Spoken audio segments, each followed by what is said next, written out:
The Sasanian Empire, the empire of the Parthians, was a fairly decentralized government. It lacked many of the organizational principles which had characterized the Achaemenid Empire. Out of the old Persian heartland of Pars, there arose a new ruling house of Sasanians, after a local ruler named Papak started the process around 205.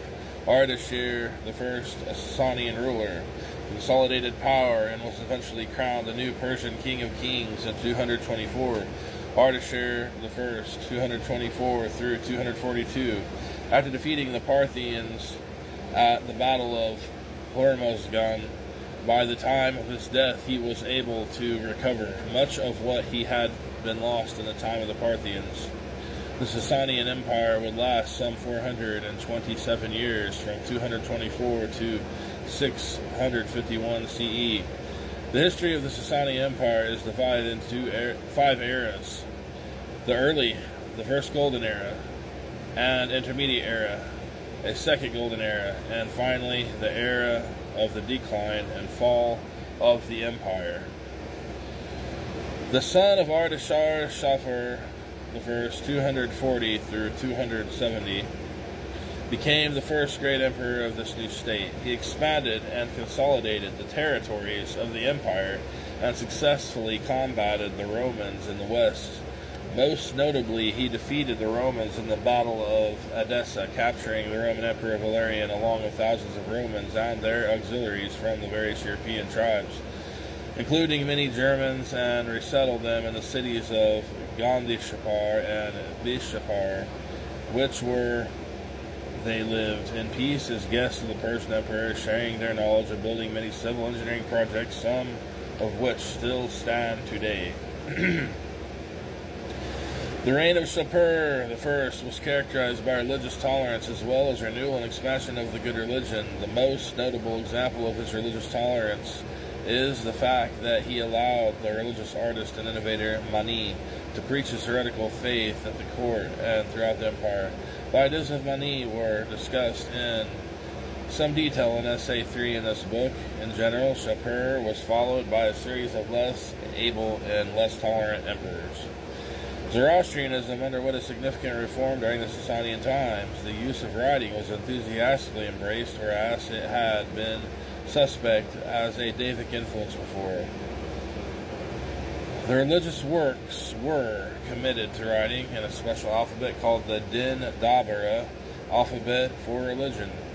It was a perfectly phonetic script containing over 50 characters in which any dialect could be written. Works of religion were recorded and codified. Some of this material has been lost due to disruptions caused by the Muslim invasion and its aftermath. Rituals were elaborated and expanded under the influence of the well-established professional priesthood.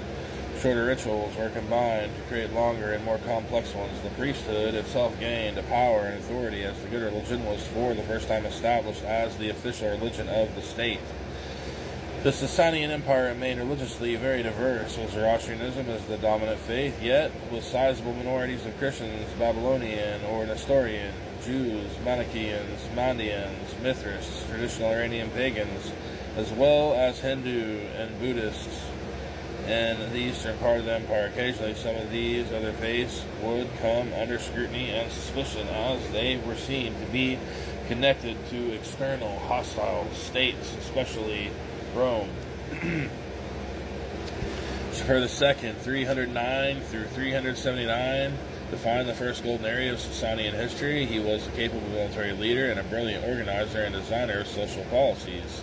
His reign was followed by what is called the intermediate period, which is characterized by a relative peace and prosperity, largely engendered by the continuation of policies established by Shapur II.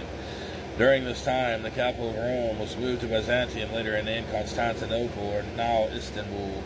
Rome itself was falling into decay and would soon be overtaken by the Germanic tribes. After this high point in the history of the empire, under Shapur II, there followed a period of weak rulers which began to intermediate era between the two golden ages. The first ruler of the note during the time was Yazdegerd I, 399 to 421. He was a tolerant protector of minorities who made peace with the Romans and married a Jewish princess. Their son Balaram V, 421 to 438, was a brilliant emperor whose reign was high point of the intermediate period. He sponsored the arts and literature and introduced formal sport of polo, which spread beyond the frontiers of the empire. After a span of weak rulers, Kevad I came to power in 488.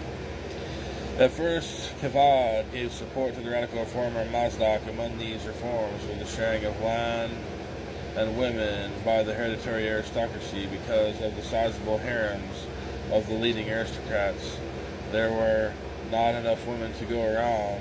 Also, there was the peculiar practice of next-of-kin marriage designed to keep property tightly controlled by families. Other beliefs and practices of proto-socialist Mazdakites were free love, hedonism, vegetarianism, as a rule of no killing, and very liberal customs of hospitality.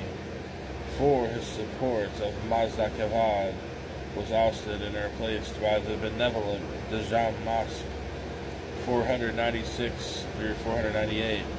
In 498, Kevad returned to reclaim power to his throne, which Dejamask peacefully ceded.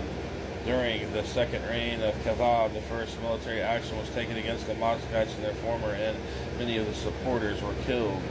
Although the Mazdakite movement was suppressed, the idea and secret networks of the adherents to the ideas would persist in secret for centuries to come. The quasi-Islamic sect of the Qaramis is based on Mazdakite doctrines. The radical reforms proposed by the Mazdakite movement had their effect on Orthodox Zoroastrianism and Persian establishment.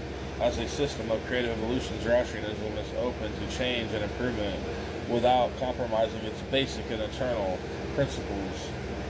As regards foreign policy, the Sasanian Empire carried on a good and productive relations with both China and India throughout history. The peaceful coexistence with the empires of the Far East tends to demonstrate it as a bellicose nature of the Romans, which was at the root of the centuries of war between West and East. The Second Golden Era was in full swing by the reign of Khorassan I, 531 through 579, who was a great reformer of governmental institutions, bringing greater revenues and centralizing the government and military command.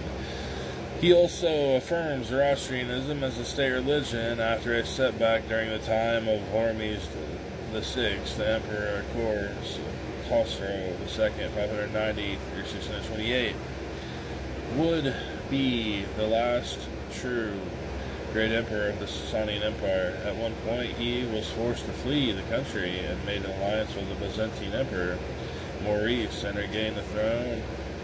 In 602, Maurice was murdered, throwing the Byzantine Empire into chaos. Khosrow takes advantage of this and invades the west and retakes the vast territories, including Egypt. The war with Byzantium would last until 628.